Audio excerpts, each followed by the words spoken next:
Well, here we are in a season of what the church refers to as ordinary time, or the green season. We will be green for a very long time now, well into the fall. And you know what Kermit the Frog says? It isn't easy being green. This year, we will also be reading and listening to the Gospel of Matthew for months. And that won't be easy either. Because the Gospel challenges us with what it is to be a follower of Jesus the Christ.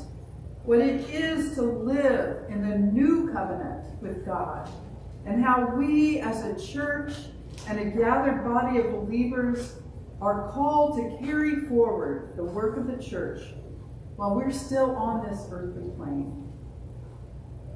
And so, on this first green Sunday of ordinary time, we're going to find out the season isn't all that ordinary after all.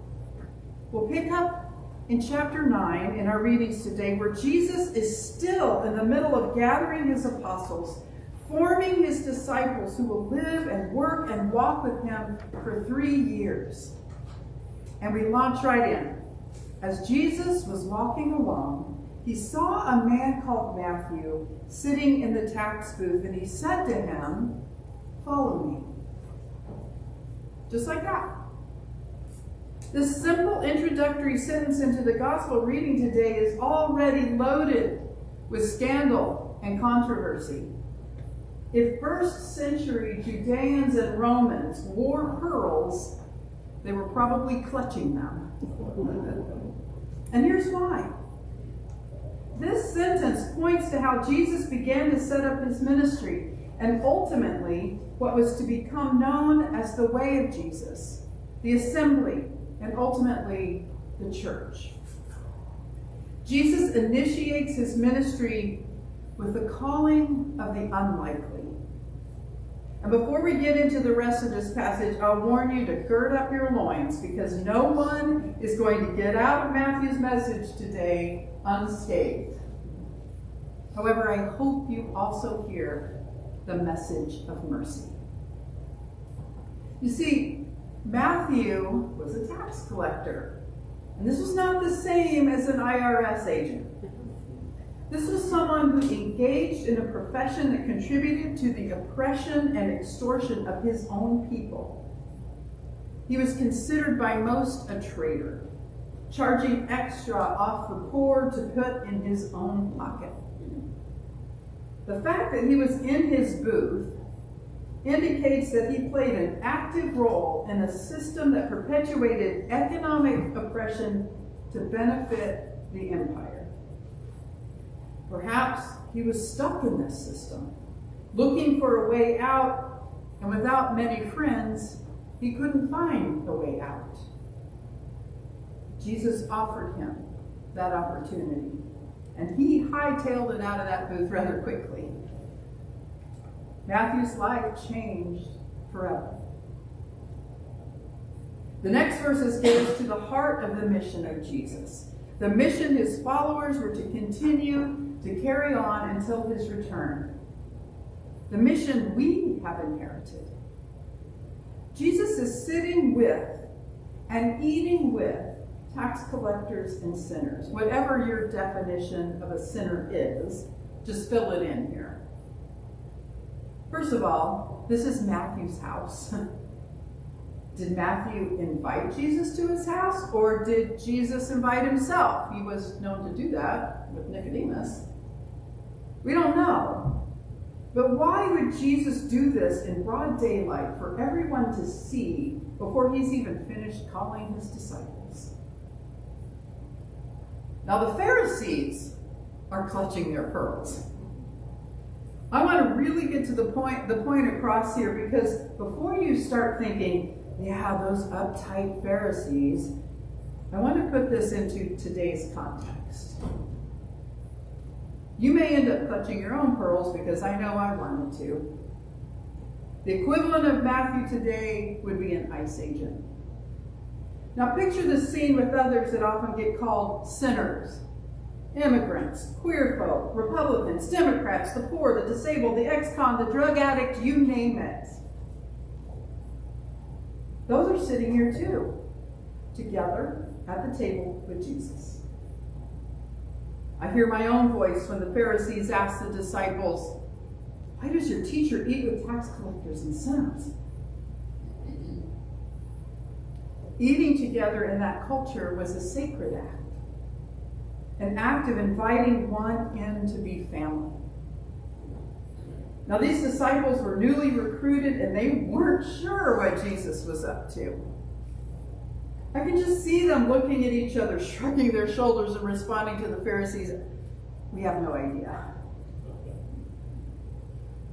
But here they are in Matthew's house, probably hoping no one saw them enter too.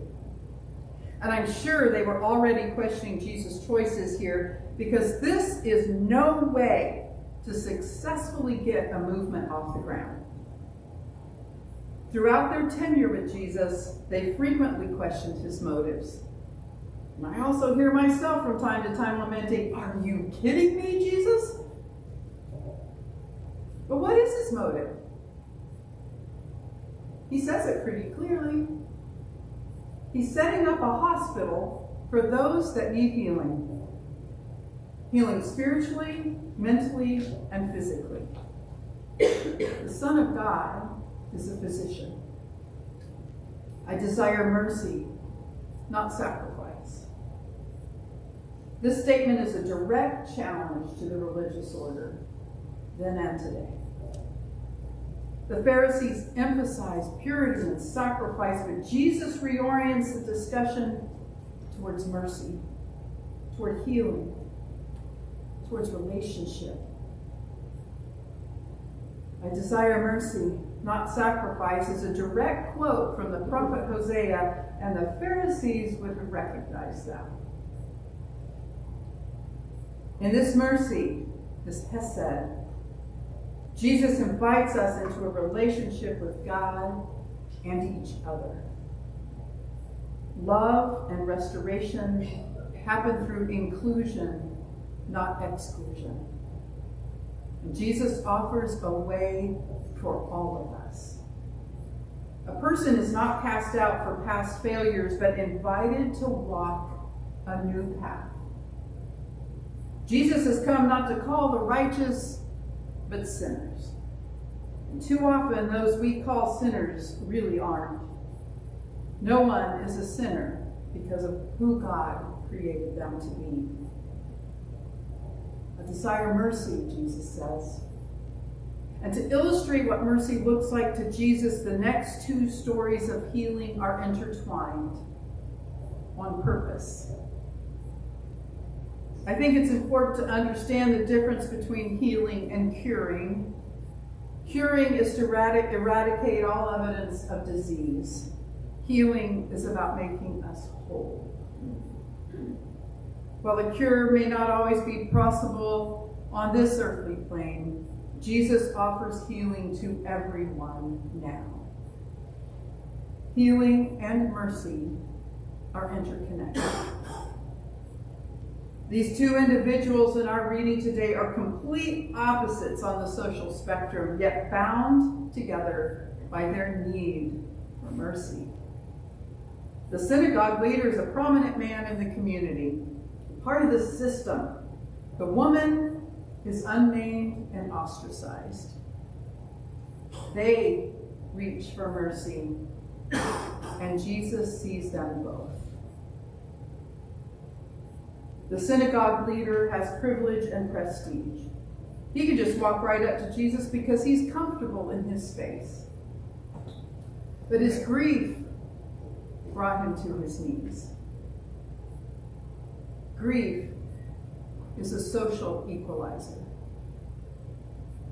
And while Jesus' attention is on this man, a woman comes in secret and moves behind him to not be seen, but reaches for him while he's distracted with someone she and others probably perceive as more important, not calling attention to herself.